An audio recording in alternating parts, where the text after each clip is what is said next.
menghadirkan kembali Kristus di tengah kita.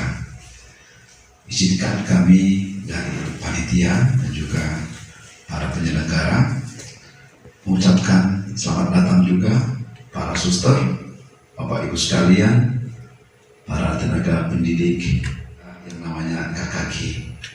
Terima kasih banyak kepada Ketua Pengurus KKG yang seharusnya ini adalah domain Aceh Tenggara, tapi masih melibatkan seluruh para guru agama atau yang berkecimpung dalam dunia pendidikan agama. Boleh Pastor saya sampaikan sedikit bahwa dalam kapasitas anggaran yang sangat kecil itu mereka masih mengoptimalkan. Jadi saya pribadi sangat bersyukur bahwa kebijakan dari para pengurus KKG Aceh Tenggara ini yang bisa mendesain acara ini dengan baik.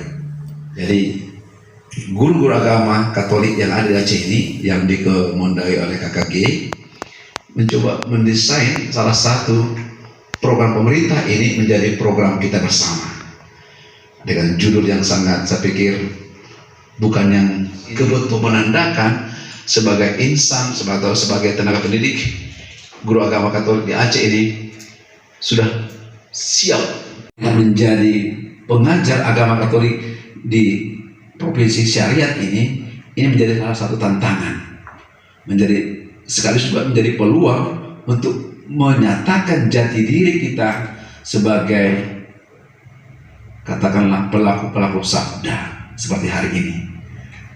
Dengan dibukanya kegiatan hari ini dengan ibadat misa yang sangat, saya pikir sangat relevan dengan poin yang akan kita gali dalam 2-3 hari ke depan.